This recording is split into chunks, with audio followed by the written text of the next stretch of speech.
Welcome to video lecture E11. This one is on linear independence and linear dependence. I'm your facilitator, Tom Roby. Here's the outline of objectives for this particular video lecture. I'd like you to memorize the fundamental definitions of linear dependence and linear independence of sets of vectors in R to the n. They're just slightly counterintuitive, and so I'll explain the intuition behind them, but sometimes you just have to suck it up and memorize definitions. There aren't a lot of them, but this is one of the ones of most fundamental importance in the whole subject. So having done that, we'll want to also have computational fluency to know whether a given set of vectors is linearly dependent or independent. And in the case where it's linearly dependent, we want to compute something called a linear dependence relation, which shows us that it's actually linearly dependent.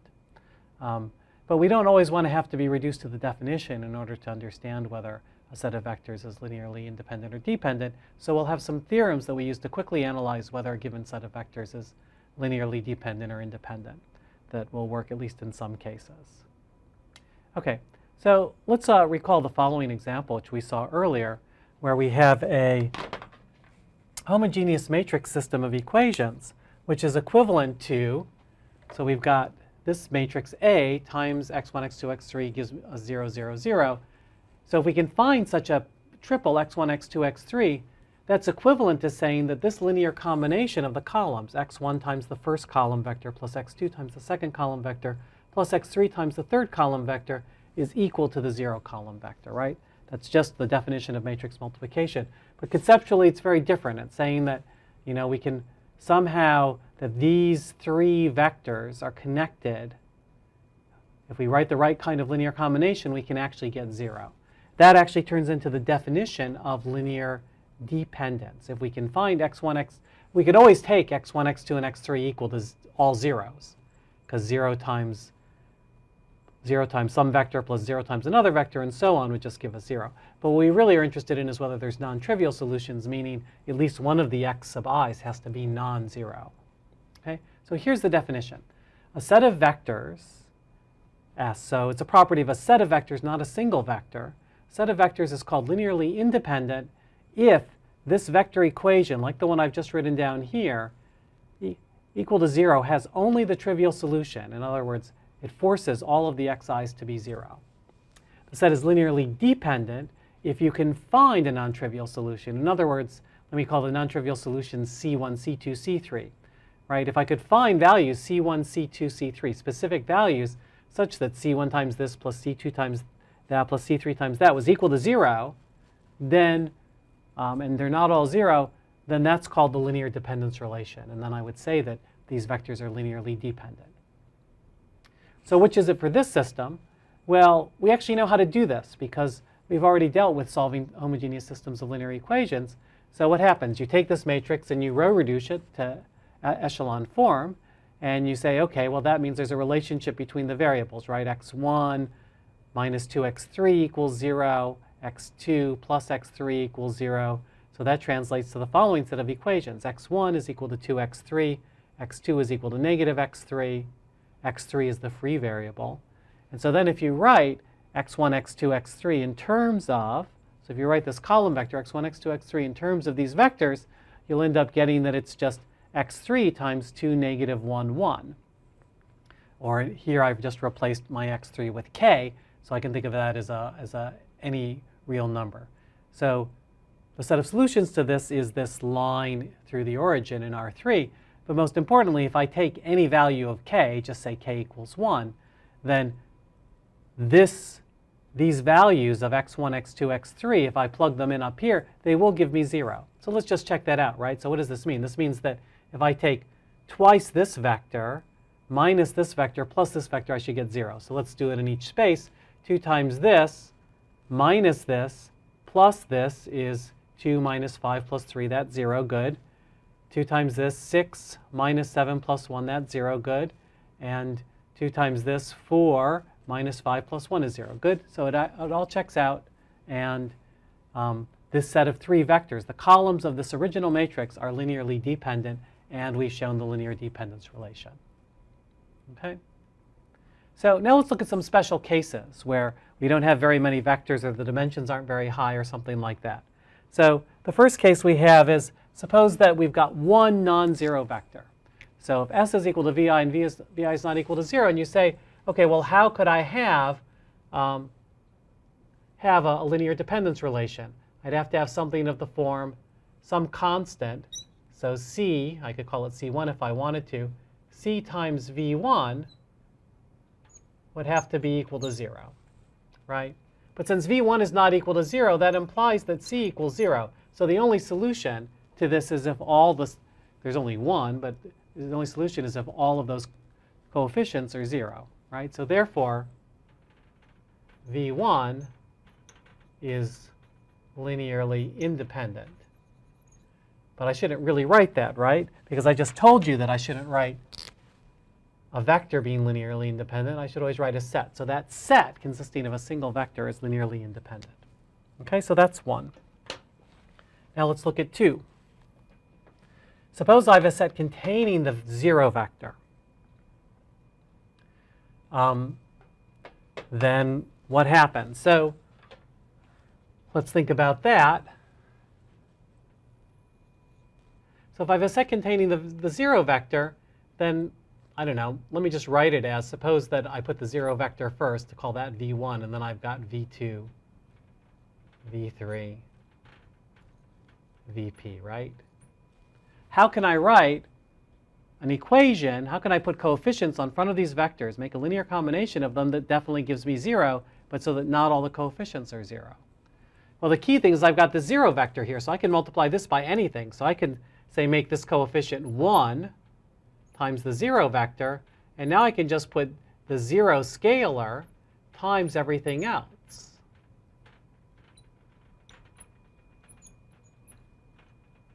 Right?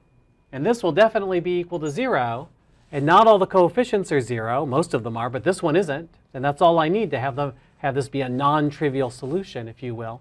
Okay, so since this guy is non-zero, so therefore this system, this set of linear equations is always linearly dependent. Okay, so that's 2. Let's see, this was 1. This was 2. All right, what's the next one? Suppose I have a set containing just 2 vectors. So if I've got a set containing just 2 vectors, sometimes it's easier to think about what's going on theoretically before you plunge into looking at examples. But let's just say look at u1 and u2. So if I look at the set u1, u2, then I notice what's true, that 3 times u1 is u2, right? So 3 times u1 equals u2, but that implies that 3u1 minus u2 equals 0, so this is a linear dependence relation, an LDR, right? So this linear dependence relation means that this set is linearly dependent. Okay? On the other hand, I claim that, for example, u1, v1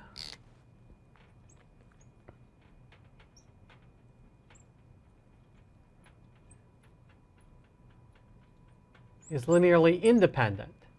So why is that true? Well, one is not a scalar multiple of the other, right? This one is not a scalar multiple of that, and that one's not a scalar multiple of that, because it would have to be a scalar multiple going 1 across the bottom and -1 across the top. Okay? But if 2 vectors are linearly dependent and they're both not 0, then what does that mean? That means that in order to get the 0 linear combination, I have to have something like, okay, I'll call it CU1 plus DV1, right, is equal to 0. Now, since not all of these are 0, let's say without loss of generality, I could always switch U1 and U2. Let's say that, so sometimes we'll write this in mathematics, WLOG, without loss of generality, suppose that C1 is not equal to 0. Then that means I can divide through it by it and get that CU1 equals negative dv1, which implies I can divide by scalars. I can't divide by vectors here. So this implies that u1 is equal to minus d over c times v1. Okay? So if I have a linear dependence relation, then I get that one is a scalar multiple of the other. And this kind of argument shows that the opposite is true. If one is a scalar multiple of another, I can just move it over to the other side of the equation. Okay, so sets for two vectors. So the bottom line here is that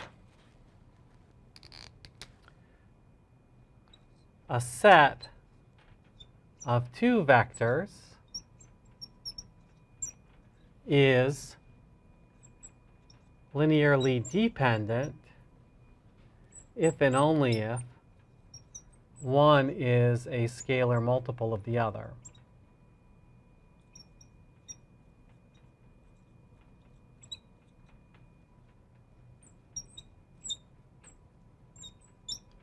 Okay? All right, so now I've got one more example here.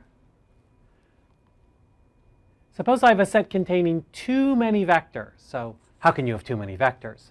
Especially in the linear algebra class. But what I mean by too many vectors is these are vectors of length 3, right? They're vectors in R3, and I've got 4 of them. So I claim that I'll always be able to create a linear dependence relation because what am I trying to do? I'm really trying to solve. So if I put these guys in a matrix, right, I would just think about having a matrix, right? 1, 3, 5, 2, 4, 5, 3, 3, 1, 1, 1, 2. And now I'm going to row reduce this somehow. And if I row reduce this, I'll always get that there are at most 3 pivots. Okay, so in fact, I think I might have done this over here, right? So when you row reduce this, you get this, and you can't have more than 3 pivots because there are 3 rows. But that means that you can't have a pivot in every column. Okay? So at least one column does not have a pivot. Okay, in this case, it's this last one here, and that means that therefore there's a free variable.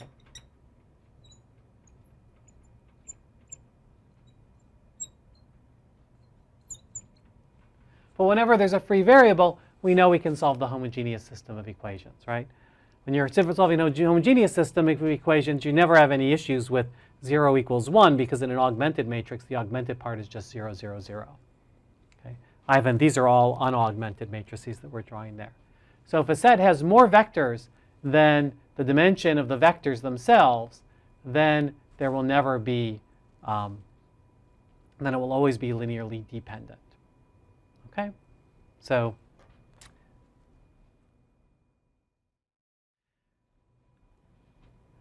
so here are a few theorems.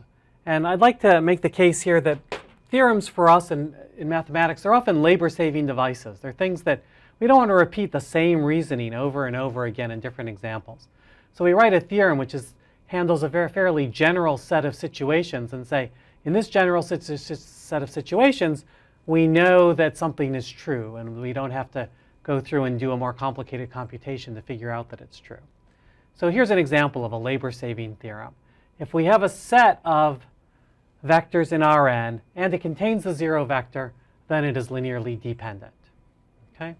And the proof of that is really exactly what I said earlier. I don't know if it's worth writing it down again, but if one of those vectors is the 0 vector, without loss of generality the first one, then just write 1 in front of that 0, and then put zeros in front of everything else, and you'll get a linear combination, which gives you 0. So that'll be your linear dependence relation.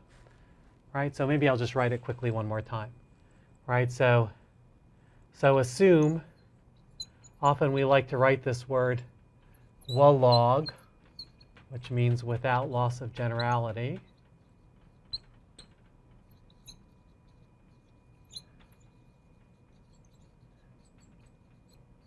Since it's a set, it doesn't matter which what order these things come in. So without loss of generality, assume that v1 is equal to 0, and then write the linear dependence relation 1 times v0, v1, plus 0 times v2, plus 0 times v3, plus 0 times vp. Okay, so therefore they're linearly dependent. Okay, so now what's another one? Well, this is another example. If p is greater than n, so in other words, if we have more vectors than the dimension of the ambient space, then that'll be linearly dependent. And it's the same reasoning that we gave before, right? That when you make your p, your matrix will have n rows, right? Because each of those column vectors has length n. So that means n rows and p columns, right? So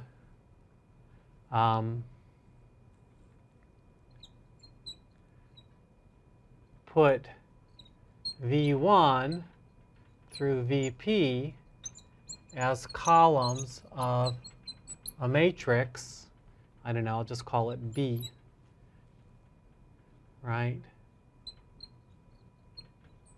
Which is clearly, since each of these have columns, is each column has height n, so this is clearly an n by p matrix. So when we compute the row-reduced echelon form of B, then we get less than or equal to n pivots implies at least one free variable.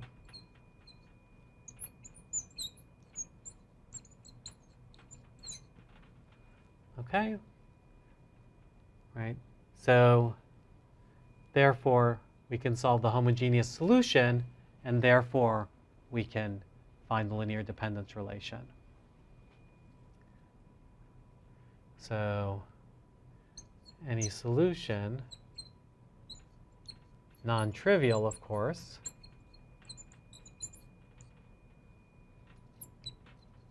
gives us a linear dependence relation. Okay? So those are the two proofs. I guess I should separate them here so you can see which is which. And now let's look at some examples where this helps us. Okay, so here's a set of two vectors, linearly dependent or independent. Give yourself a minute to think about it. Pause if you want. Well, this vector is almost a multiple of this one, right? It's almost double in the first two coordinates, but not in the last one. It would have to be 2, 6, 10. So if this were 2, 6, 10, then there would be no, then it would be linearly dependent. But because one's not a multiple of the other, this one's linearly independent. Okay, so A is linearly independent. Okay, the next one, B, how about this one? Pause if you like. So right, this one has the 0 vector in it. So by the first theorem, this one is linearly dependent.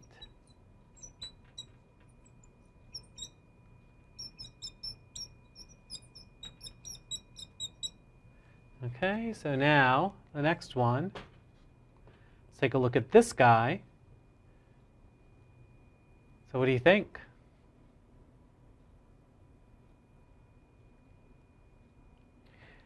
So you could always, if you wanted to, you could always somehow put these in a matrix and do the row-reduced echelon form if you want. But here there's actually something simpler going on that you might spot. Namely, if you look at the relationship between the first vector and the last vector, they're both multiples of 2 minus 3, 1. Right? This is twice 2 minus 3, 1, and this is 3 times 2 minus 3, 1. So that means that this vector is 3/2 times that vector. So if one vector is a scalar multiple of the other one, then we can always write a linear dependence relation. We don't even need the 0, 3, 2 in the middle. So for C, maybe I'll switch colors. Let me call this vector v1. Let me call this vector v3. So for C,